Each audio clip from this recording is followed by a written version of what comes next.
Yo, what's up, Married at First Sight peeps? MAFS. Yeah, Michaela and Zach, they got along this week. Jose and Rachel got along this week. Gil and Mirla look like the ideal couple now. On to Johnny and Bao. What is up with Johnny? Does he need to go listen to Johnny Be Good?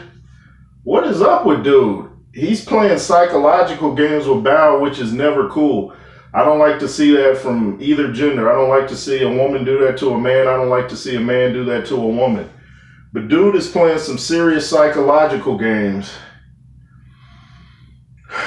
He's constantly talking about, first of all, Bao and him are in the kitchen getting along great. They're making some food together. And then while they're eating, Johnny persists to start an argument. Now, a lot of people know, apparently Johnny doesn't know, don't start an argument while you're eating. Let your food digest. Your food doesn't even digest properly when you're sitting there arguing and stressed out. Eat your meal. Discuss whatever it is later once your food's digested. Don't mess up the meal and the whole situation. But he wanted to talk about how she's not spontaneous and he has to initiate everything and he wants her to initiate. I'm like, I wish you would have let her initiate this conversation instead of you, but he's going on and on about it. And what really tripped me out to show what I said before, how immature he is. This dude goes, walks away, leaves her at the table. She's showing the more maturity out of the two. This dude walks away from the table, goes in the next room, starts using foul language and sound like yelling in the next room. How he's pouting, probably punching at the air like Cuba Gooding and Boys in the Hood. He has his Cuba Gooding moment in the next room. I know Bao's like, who did I marry? And she really likes the guy because she keeps talking about, what she has to do to make him feel better. And she's like, well, I guess I got to do it. It won't be easy, but I guess I got to do it. So she's willing to do whatever it takes. Johnny, on the other hand, oh man, he's just not who I originally thought he was. And they have a Zoom or whatever with Pastor Cal, and Pastor Cal explains how, I've been counseling for years, and usually when this is happening, the man or whoever, the woman, has an interest in somebody else. So he asks Johnny to come clean. Is there somebody else? And he sits there and pauses, and Bao's like, I never thought of that. Is there somebody else? He finally says, no, there's nobody else. But he's like just constantly insulting her to Pastor Cal. It's like the things he's saying is like no coming back from. And I don't know if that's his game plan. Like if I offend her so much, she'll leave and then I won't look like the bad guy. I'll act like I was willing to work out and she just got so offended that she couldn't take it. But he says, yeah, first of all, he leaves, that I forgot to mention, he left their apartment to go stay away. He runs away every time. I got to check his testosterone levels. But he runs away to go clear his head. And then they have like a birthday party or family get together. And he doesn't invite his wife, tells her she shouldn't come. And she was pretty mad at that, as she should have been. He didn't want her to come there. And he tells Pastor Cal that, yeah, I didn't want my family to get too attached to her because why should they like her if I don't even like her? I was like, did he just say that right now in front of his wife? And then he was talking about this isn't who he thought, this isn't who he wants to be with or who he saw himself with. And he's just coming with jab after jab. I know this is mainly a heavyweight boxing channel, but I talk about other things. And tonight, Married at First Sight, it was like Johnny was landing his jab constantly on Bao. And I'm like, she has a strong chin, as we say in boxing. She's just taking it. She really likes this guy. And I said before, I think he said before that Bao was his type physically. But the more I look at him and watch his antics, I'm like, she's not his type. And I think he says something like that next week when they meet with Dr. Pepper and Pastor Cal to find out, what's going on so far. But if she was his type physically, he would put up with almost anything. He's not going to be nitpicking like that. If he said something about what he envisioned and what he wanted. And Pastor Cal said, you got to get rid of that. That doesn't exist. The perfect woman doesn't exist. And so Johnny was laughing, and he looks at her and repeats some things and agrees that he's going to try to work it out. But, I mean, to me, that was just to appease Pastor Cal. Val looked really offended, and Pastor Cal seemed like he was trying to make her feel better, and it worked. But, even though Johnny's saying this, it's still in him. I don't think he's changing. He just wants a different woman, and I don't think he's attracted to Val. And he is a trip. I mean, the temper tantrums, I'm like, how old is this guy again? Like, I feel really sorry for Val, because she seems like she really would have his back, and that's what Pastor Kyle was trying to let him know. Like, she would make you a great wife if you would be receptive, and you could make her a great husband, which I don't agree with that. But he was trying to let him know, dude, if you bail out, you'll regret it later, because she's really got your back, and that's hard to find. But he doesn't seem to get that. His mind is somewhere else. Apparently, he thinks he's Brad Pitt or something, which I'm not seeing. But his body looks like a little boy, and he's acting like a little boy.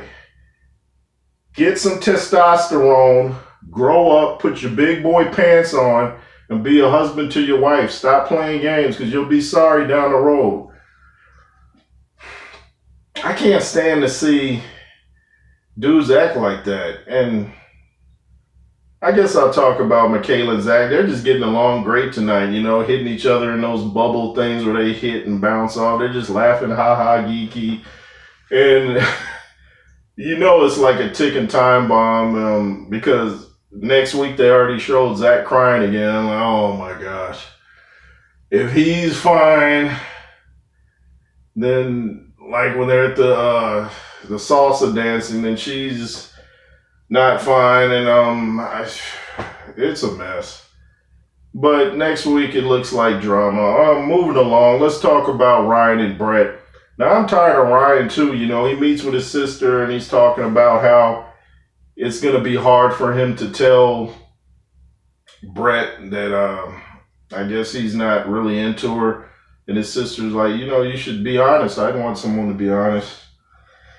And, apparently Ryan and Johnny think they're a lot better looking than what they are or something. I'm like, Brett could do better than Ryan, in my opinion. And Val definitely could do better than Johnny. I'm like, what, dude, like, huh? I mean, do you guys got a mirror here? Like, you guys should be happy. And, Brett is putting up with it, but her patience is running thin with this dude because he's so robotic. I mean, he comes in and gives all the attention to that big, huge dog that looks like a horse. These dudes this season, other than Gil, they're not masculine very much, They have a lot of feminine energy. They constantly have to move out to clear their heads. They're overly emotional about things that men usually aren't emotional about. Yeah, I'm talking to you especially, Johnny. Man up. But Ryan just, he always has that spaced out look, like I said. It's like his mind is elsewhere. And I don't know what these people thought they were getting into. They know the show. The show's been on for years now. You knew what you were getting into, I hope. But now that they're in it, it's like, well, I guess, I don't know what they envisioned. They see that the show often hooks people up that aren't necessarily the type of person that,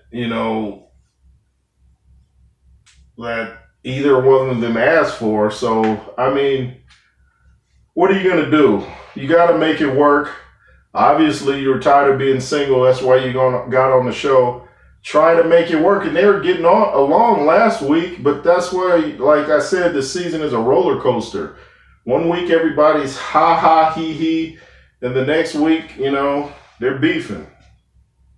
I feel sorry for Brett. She seems like a real cool woman, and it's too bad she has to come on the show and get, treated like that in front of the world.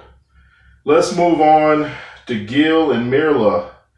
They look like the ideal couple now, but Gil keeps, taking his little shots to Mirla, because he was talking about her. She said she wanted a new apartment. He's like, you always want stuff new. She's like, yeah, I think I need a new phone. He says, well, what's wrong with that phone? You can call on it, right? She's like, yeah, but I've had that one 2 years. So it's like they're just kind of playfully, in a way, it's almost like he's flirting with her and they have fun with it because they always have slight grins and, giggle through it. So they actually look like they could counsel the other couples, It's just a trip, She's still not willing to change. Gil met with his homie, and he was talking about how things are going and how she's not willing to change for anybody. But that's gonna get on his nerves after a while. But I don't think she's already flexible somewhat because she didn't want to walk his dog, and they showed her, walking his dog and taking him out, even feeding him, with her hand. So he mentioned that. He said that was a complete turnaround. So I think they're going to make it. I don't see them having any real serious issues. It'll be monetary if they do, but they'll work that out. She's happy to have a husband. She even said the previous week, like, divorce isn't an option, and I love that about her, she's showing I'm in it for the long haul. I may not be the most affectionate right now, even though she's constantly touching him, but she's letting him know that I'm in it for the long haul. Just be patient. So he's got him a good one. He's just got to stick with it. She's got her a good guy. They look great together. So they're the only couple right now that I would say is going to make it. Rachel and Jose, I still don't think are going to make it. I guess she's I think Rachel's in the school system.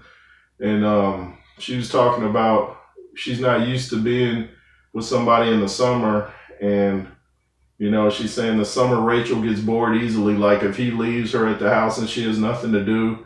So he looked concerned about that. But she was talking about, I can't remember if it was a preview from next week